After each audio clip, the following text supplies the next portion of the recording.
Ce soir, à l'émission, l'unité des naissances de l'hôpital de Saint-Eustache ferme pour 3 mois. L'hôpital de Saint-Jérôme, moi, j'ai pas eu des belles expériences là-bas par rapport à leur service. Itinérance, Ottawa met fin au plan de réponse communautaire au campement. C'est souvent ce qu'on déplore avec le gouvernement fédéral, de faire des empiètements dans les champs de compétences de juridiction des provinces pendant 1 an, 2 ans, 3 ans, puis après ça, se retirer. En entrevue, je reçois Geneviève Côté de la SAAC qui vient nous parler de prévention en matière de conduite avec les facultés affaiblies. Malheureusement, la conduite avec les facultés affaiblies, c'est encore aujourd'hui l'une des principales causes d'accidents au Québec. Elle sera accompagnée du mixologue Raphaël Nadeau qui nous proposera des recettes de cocktails sans alcool. La brise du pôle Nord, on fait rayonner la pomme grenade, le bleuet, le petit fruit vraiment à l'intérieur. On allonge ça avec un petit peu d'eau gazéifiée et le gin sans alcool. On a un classique pour tout le monde. Enfin, Étienne Saint-Laurent nous parle des spectacles à venir chez Odyssène. Mais on peut s'attendre à des spectacles rien de moins qu'exceptionnels. Bienvenue à Accès local.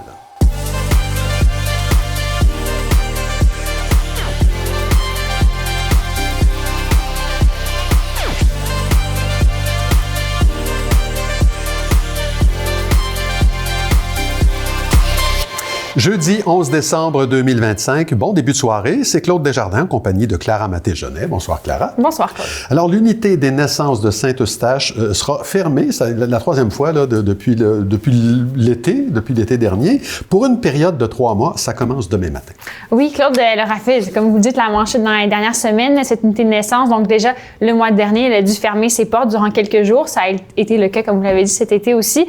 Et la cause, c'est le manque de gynécologues obstétriciens pour faire rouler l'unité. Ce qui a été annoncé au début du mois, c'est donc que toutes les personnes suivies à l'unité des naissances de Saint-Eustache seraient transférées pour les 3 prochains mois vers l'hôpital de la Cité de la Santé à Laval.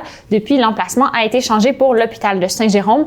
Par courriel, une représentante du CIS des Laurentides m'expliquait que ce changement de Laval vers Saint-Jérôme permettra d'assurer une continuité de soins pour les femmes enceintes dans la région des Laurentides. Elle disait aussi que le CIS espère que cet ajustement leur permettra de rétablir les services plus rapidement à Saint-Eustache. J'ai parlé à Kathleen, une maman qui est suivie jusqu'à maintenant à Saint-Eustache pour sa première grossesse et qui doit accoucher vers la mi-février. Cette décision l'inquiète. On peut l'écouter. L'hôpital de Saint-Jérôme, moi, j'ai pas eu des belles expériences là-bas par rapport à leur service. Ce qui m'inquiète beaucoup, c'est l'espace qui est quand même assez moins élevé que comme à de la santé. Là. L'espace d'accueil, en fait. Est-ce qu'on va arriver là-bas puis on va avoir un espace pour nous? Est-ce qu'on va être mis dans des corridors? Comment ça va être organisé sur place? T'sais? Parce que c'est quand même deux hôpitaux quand même qui est desservi là.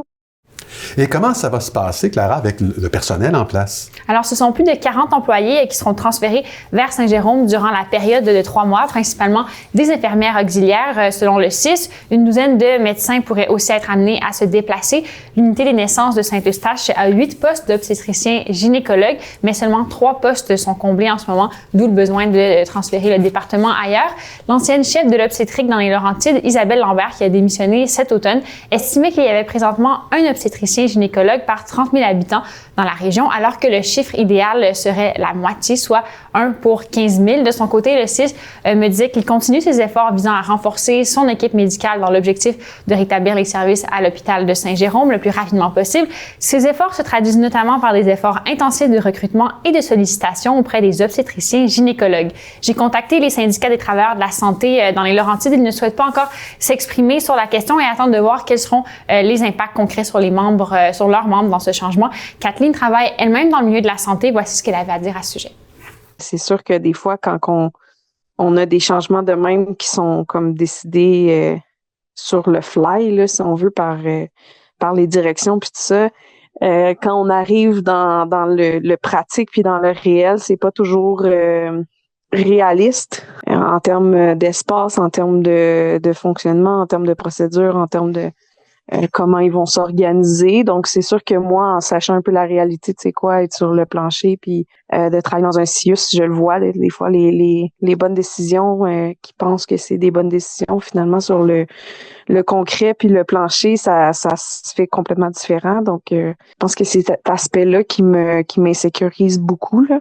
Ça représente combien de naissances par année, ça, à Saint-Eustache? 14 000 naissances, donc en 3 mois, on peut évaluer 3 500 naissances environ qui seront déplacées. Même si tout le monde peut y accoucher, l'hôpital de Saint-Eustache dessert généralement tout le sud des Laurentides, ce qui signifie qu'une femme résidant à Ocave devra maintenant se déplacer jusqu'à Saint-Jérôme et verra son temps de déplacement plus que doublé pour se rendre à ses rendez-vous de suivi et à son accouchement. Kathleen habite à Blainville, mais son mari et elle reconsidèrent leurs options. T'sais, notre choix, c'était l'hôpital de Saint-Eustache parce qu'en termes de la qualité des services puis la qualité de l'espace aussi était bien, était adapté à ce qu'on voulait. Puis là, en ce moment, on réfléchit, on penche vraiment vers aller vers complètement un autre hôpital, le Jewish, qui était notre option 1 aussi, là. Donc, ça demande une adaptation différente, mais j'aime mieux faire un peu plus de trajet puis être dans un hôpital que j'ai choisi que d'être dans un hôpital que j'ai pas choisi, là. Je rappelle que selon les données de Santé Québec qui a donné des indices de vétusté aux hôpitaux de la province selon leur état de décrépitude, de A à E, l'hôpital de Saint-Eustache récolte un A alors que celui de Saint-Jérôme se retrouve avec un D. Bon, alors, quelles sont les démarches que doivent faire les futurs parents? Alors, aucune. Normalement, le CIS a fait savoir que les patientes seront informées des changements par le professionnel de la santé qui effectue leur suivi de grossesse. Kathleen, pour sa part, n'avait pas encore eu cette rencontre. Elle a appris la nouvelle du transfert par une publication Facebook. Un autre facteur l'inquiétait aussi, c'est qu'elle est suivie pour une grossesse à risque. Elle espérait donc que le suivi soit bien fait de ce côté-là aussi. Alors, on continue de suivre ce dossier, Claude. Merci, Clara. On se revoit plus tard dans l'émission. Il sera encore question d'itinérance. Après avoir amorcé des travaux dans le secteur de la sortie 24 de l'autoroute 640 à la hauteur de Blainville, le ministère des Transports et de la Mobilité durable confirme que d'ici l'été 2026, des panneaux « Préparez-vous à arrêter » équipés de feux clignotants à activation automatique seront installés dans les deux directions pour aviser en temps réel les usagers de la route d'un risque de congestion. Ce projet a pour objectif d'améliorer la sécurité dans ce secteur. Selon l'administration blainvilloise, ce projet répond directement à une demande récurrente de la Ville auprès du gouvernement du Québec. La Ville de Rosemère annonce l'arrivée de son calendrier municipal 2026 qui sera offert dès le jeudi 18 décembre à différents points de service. Cette édition prend alors la forme d'une œuvre collective. Réalisée avec la participation des citoyens dans le cadre d'un concours ayant pour thème les monarques et les autres pollinisateurs de Rosemère, le calendrier présente 14 photos et œuvres d'art sélectionnées pour l'illustrer. Il sera possible de se le procurer à plusieurs endroits, dont la réception de la mairie ou sur le site web de la Ville. Le temps des fêtes et les semaines qui le précèdent font grimper les occasions de festoyer et de prendre le volant avec les facultés affaiblies. On le sait, c'est dangereux, raison pour laquelle la SAAQ envoie ses messages de prévention habituels tout en proposant des solutions alternatives. J'en discute avec Geneviève Côté, porte-parole de la SAAQ, en compagnie de Raphaël Nadeau, mixologue maison et propriétaire de l'entreprise Heureux Mélange. Bonsoir à vous deux dans votre joli décor. Bonsoir. Merci, bonsoir. Madame Côté, je vais commencer avec vous. Évidemment, dans le meilleur des mondes, vaudrait mieux ne pas boire, ou ne pas consommer de drogue. Mais bon, on se connaît, on est tous un peu incorrigibles. En tout cas, il ne faut pas se mettre derrière le volant. Et vous avez des solutions alternatives à nous proposer. Quelles sont-elles? Oui, bien sûr, nous, ce qu'on dit à la SAC, c'est quand on boit, on ne conduit pas, tout simplement. C'est Voilà. plus sécuritaire pour nous, c'est plus sécuritaire pour les autres également sur la route. Puis, malheureusement, la conduite avec les facultés affaiblies, c'est encore aujourd'hui l'une des principales causes d'accidents au Québec. C'est environ 28% des décès qui sont causés par l'alcool sur nos routes. C'est énorme. Donc, c'est énorme, hein, oui. Et puis, et oui, il y a plusieurs solutions de rechange, des alternatives intéressantes de nos jours. Et vous l'avez bien dit, c'est la période des fêtes qui débute. Il va y avoir plus de déplacements sur nos routes également, donc ça va être important d'être prudent. Des occasions de fêter avec la famille, les amis. Alors pourquoi ne pas s'inviter à dormir chez un ami, chez la famille? C'est le temps des fêtes, pourquoi pas? Ça fait une très bonne solution de rechange.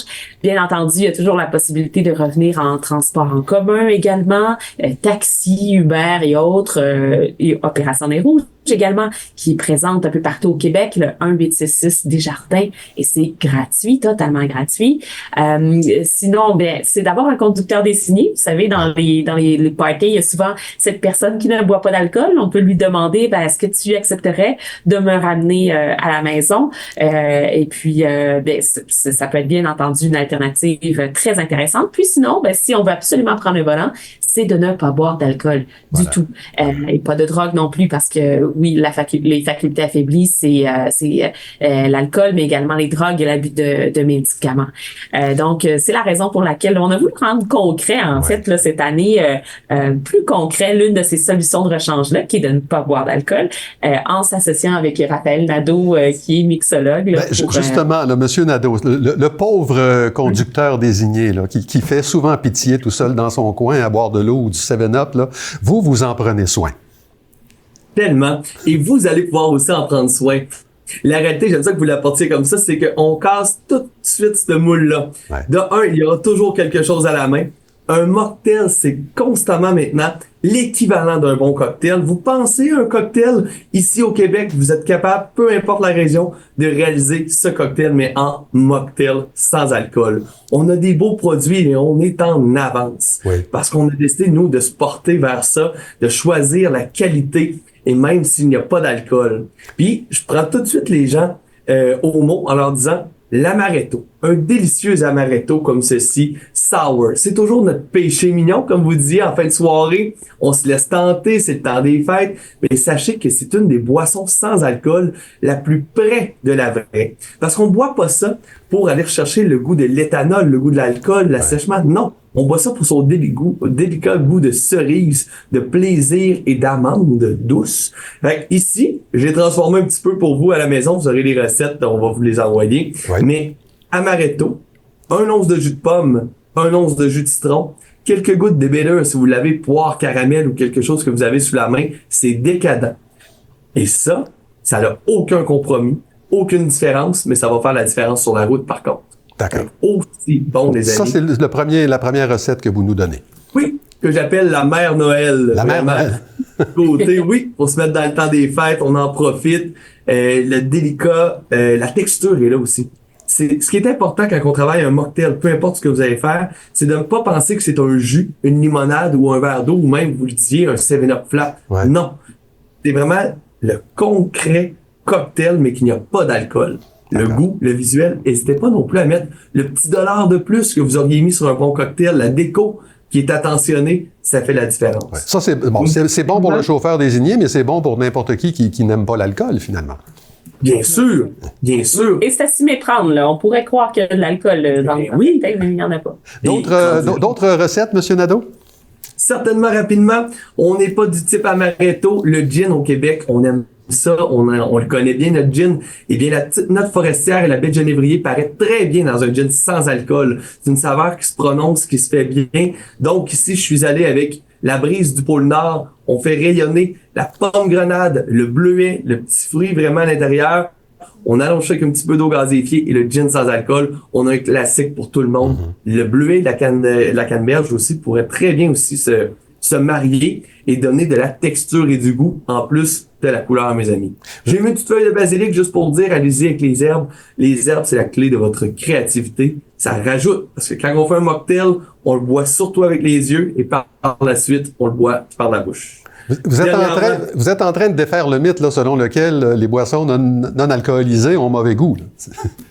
Ça, c'est sûr. Ça, là, puis je fais même une parenthèse dans les cocktails, les mocktails. Prenez-vous, si vous me dites, hey, moi, je suis vraiment pas cocktail à la maison, mais les bières ont prouvé, les bières sans alcool de nos microbrasseries, qu'ils sont à la hauteur, que c'est à s'y méprendre. Le goût et la texture est là. D'accord. On va revenir pour votre troisième cocktail, Monsieur Côté. Monsieur Nadeau, je voudrais reparler à Madame Côté. On parlait de mythes, là, de mythes par rapport au goût des boissons non alcoolisées. Il y a des mythes aussi concernant l'alcool au volant, là. Et vous en mentionnez quelques-uns sur votre site web. Il y en a un qui me semble avoir la vie plus dure que les autres. C'est celui qui nous fait penser qu'il y a des trucs qui permettent de faire baisser magiquement notre taux d'alcoolémie, hein?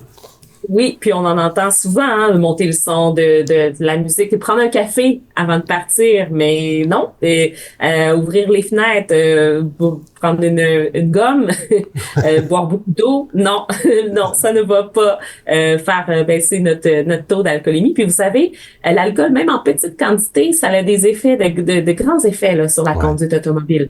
Ça nous donne un faux sentiment de confiance. Donc, on va avoir l'impression, ben oui, je suis correct, il n'y a pas de problème, j'ai pris seulement 2-3 verres, je vais prendre le volant, puis je pars. Je suis pas très loin, je suis à 15 minutes. Non.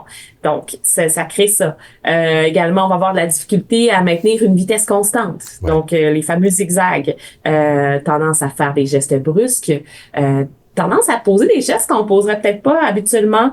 Donc, de contrevenir au code de la sécurité routière en dépassant les limites de vitesse, en oubliant de porter sa ceinture de sécurité. Ça, malheureusement, on le voit encore. Alors, ça a des effets, là. Puis, même chose pour les drogues également, qui font partie des facultés affaiblies depuis la légalisation de la marijuana. Bien entendu, on peut pas là fumer un joint en conduisant. Ça aussi, c'est interdit. Et même lorsqu'on est en faculté affaiblie, après avoir consommé de ces drogues, il ne faut pas prendre le volant. Et donc, particulièrement dans des conditions comme celles qu'on a eues aujourd'hui, là, ça c'est un autre cocktail à éviter, là. Oui, tout à fait. Puis vous le dites bien, la conduite hivernale, c'est pas comme la conduite dans les autres saisons. Hein? On va avoir des routes plus enneigées, glacées. On peut avoir dans une même journée de la neige, la grésille, du vent, tous des facteurs là, qui peuvent altérer notre conduite. C'est pour ça que c'est important de rappeler de consulter les conditions routières quand c'est possible avec Québec Transport 511, de toujours partir en ayant bien déneigé sa voiture. Hein, vous savez, les fameux igloos mobiles que l'on voit, là, on veut pas ça sur la route, là. C'est pour la cour, les igloos avec les enfants. Pas sur la route.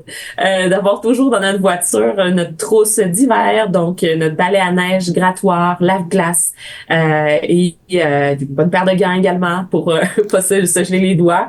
Et quand on conduit, bien entendu, on garde toujours une distance sécuritaire entre nous et la voiture que l'on suit, une distance même un peu plus grande pendant l'hiver. Donc, oui, effectivement, les conditions météorologiques l'hiver, mêlées à tout ça, l'augmentation justement des transports sur nos routes pendant la période des fêtes, on va pas s'ajouter en plus de ça d'une conduite avec les facultés affaiblies. Là, ça peut être dangereux, dramatique. Il y a une réalité avec laquelle on est moins familier, c'est le fameux 0.08. On n'est pas...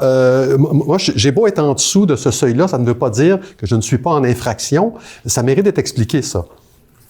En fait, oui, le 0.08, c'est la limite légale. Donc, pour avoir être reconnu coupable de conduite avec les facultés affaiblies, là, c'est la limite, c'est 0.08.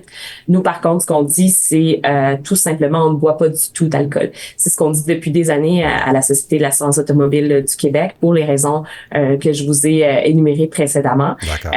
Bien entendu, le gouvernement, il y a des mentalités qui peuvent évoluer au fil des ans. Pour l'instant, c'est cette limite-là, mais nous, notre message reste le même. Là, c'est vaut mieux ne pas consommer du tout. Voilà. Avant de Très rapidement, en terminant, M. Nadeau, votre troisième proposition? Le troisième, c'est à la base un des cocktails les plus vendus au monde. Et là, on l'a en version mocktail de choix. Le Spritz. Pensez-y. Eau gazéifiée, c'est déjà là. Un apérole, on boit pas ça pour la chaleur de la boisson. Donc, un apérole sans alcool, c'est toujours bon. Mettez une touche d'orange et c'est parfait. Alors voilà, on a tout ce qu'il faut pour passer de belles fêtes. Je vous en souhaite d'ailleurs, je vous souhaite un très beau temps des fêtes. Geneviève Côté, Raphaël Nadeau, merci beaucoup d'avoir été avec nous. C'était très agréable. Merci à vous. Merci, joyeuse fête. La Fondation Palliavi annonce les résultats de sa campagne de Poinsettia 2025 qui a permis d'amasser près de 22 000 $ grâce à la vente de près de 1000 poinsettias dans la région des Laurentides. Cette mobilisation de la communauté permettra d'offrir des soins palliatifs et de l'accompagnement gratuitement aux personnes gravement malades, à leurs proches aidants, aux personnes endeuillées et aux enfants et adolescents du programme AJAD. Le ministère des Transports et de la Mobilité durable informe la population de la mise en service d'un premier tronçon de 7 km de la nouvelle voie réservée de l'autoroute 15 en direction nord entre le boulevard de la Seigneurie Ouest à Blainville et l'autoroute 50 à Mirabel. Les covoitureurs, les usagers du transport collectif et les taxis peuvent maintenant y circuler temporairement en attendant les travaux de parachèvement prévus au printemps 2026. Cette nouvelle voie est réservée aux véhicules transportant au moins 2 personnes, aux taxis et à tous les types d'autobus et de minibus. Le diffuseur Audicène nous promet un temps des fêtes mémorable. J'en discute avec le principal responsable, Étienne Saint-Laurent, directeur des programmations. Oui, bonsoir, Étienne. Bonsoir, Claude. Alors, à quoi on s'attend pour le temps des fêtes chez vous? Mais on peut s'attendre à des spectacles rien de moins qu'exceptionnels. Je vous en liste quelques-uns. Pour la période des fêtes spécifiquement, 19 décembre, la tournée Juste pour rire, donc les étoiles montantes de l'humour, la relève. Hein? Ils ont des univers variés. Doua Cachache, qui a fait la première partie de François Bellefeuille, qu'on a peut-être vu à ce moment-là. Steve Biko, qui a un humour à la fois engagé et sarcastique, un bel équilibre. Magali Saint-Vincent, énergique, polyvalente. Et Thomas Bédard, qui fait dans l'audace et l'autodérision. Autre date à mettre à votre calendrier, le 20 décembre au Cabaret BMO, c'est Big O String Band. C'est un quintet qui font des classiques intemporels de bluegrass, ce style musical qui mélange musique américaine, folklore irlandais, trad écossais, afro-américain et gospel. Tout ça avec banjo, mandoline, contrebasse, violon et guitare. Ce sera festif. Genre de bottine américaine. On pourrait dire ça, une rencontre de différentes influences. Très festif, ça vient des Appalaches, semble-t-il, mais on aura sur scène David Laflèche qui, lui, a grandi dans les Laurentides pour nous faire vivre tout ça. On parle de festif et de trad, hein? Yves Lambert et son orchestre, le 26 décembre prochain. Ça va swinguer sa compagnie. On sait qu'avec la bottine souriante, il a fait se rencontrer la musique traditionnelle québécoise et les cuivres dans les années 80. Mais là, il revient qu'une nouvelle proposition avec un accompagnement d'orchestre à vent. Donc, on aura clarinette, basson, flûte traversière. C'est aussi intéressant que festif à ne pas manquer. Réal Bélan, 2 janvier, Théâtre Lionel Groux, son 6e spectacle solo. Évidemment, il sera toujours aussi décalé, toujours aussi absurde. Qui sait, peut-être une apparition de son fameux personnage, Monsieur Latreille. Peut-être, mais c'est un maître dans cette matière.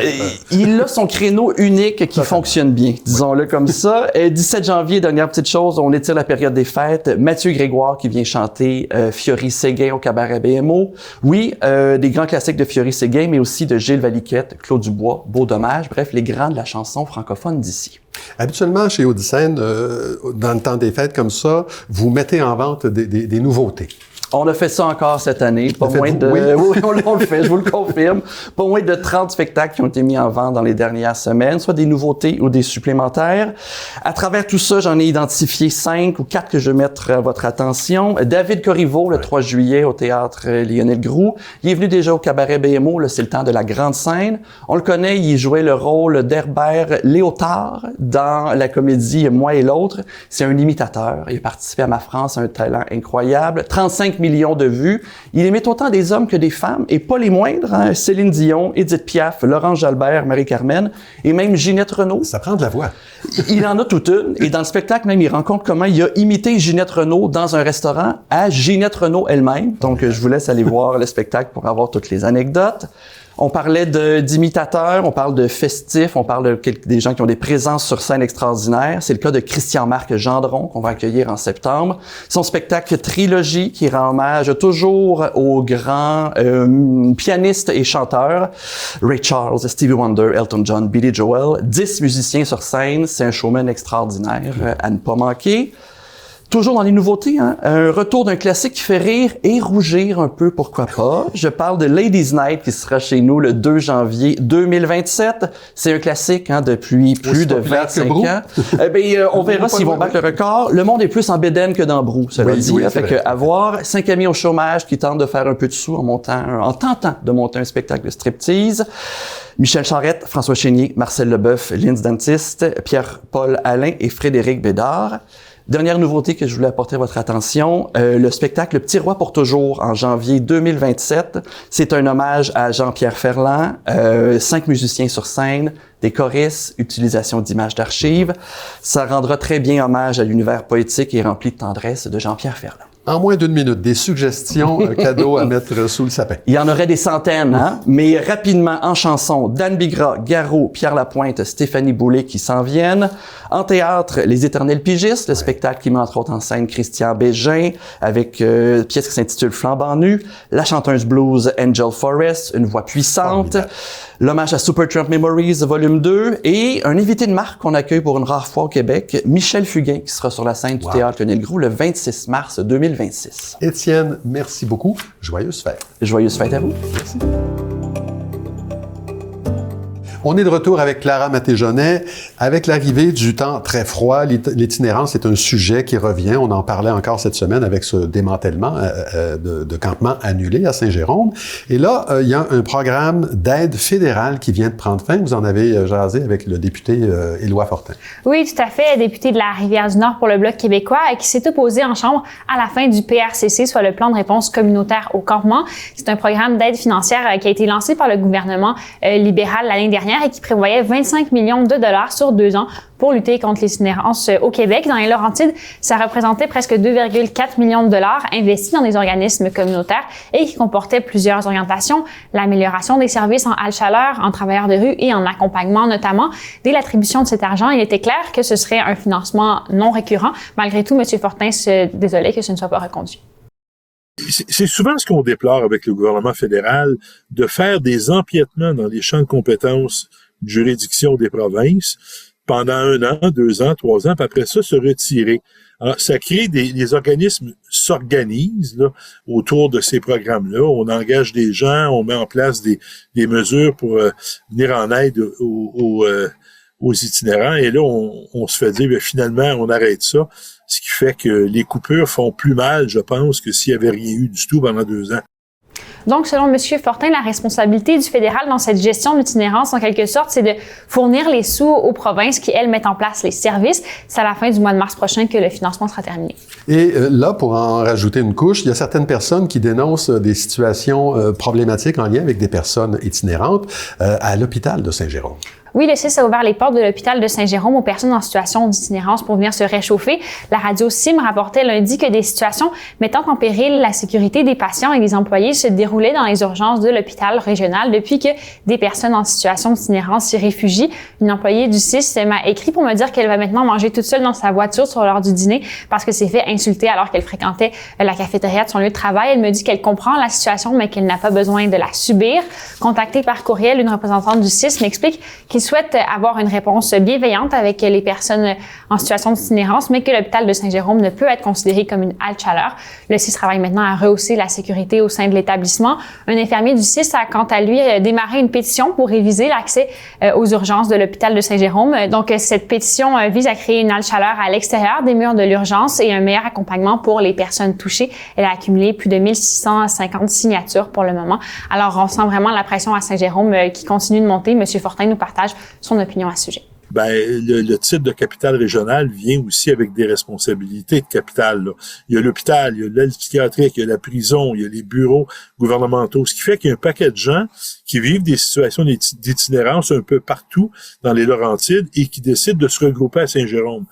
Pas pour mal faire, là, parce que c'est plus pratique. Ce qui fait que la charge imposée aux acteurs municipaux à Saint-Jérôme est probablement plus lourde que celle que doivent assumer d'autres municipalités autour. Il faut en tenir compte de ça aussi. De là, probablement, Québec devra en tenir compte. Voilà, Claude, on continue bien sûr à suivre ce dossier de ce côté-là. Merci, Clara. On se revoit mardi prochain. Au revoir, Claude.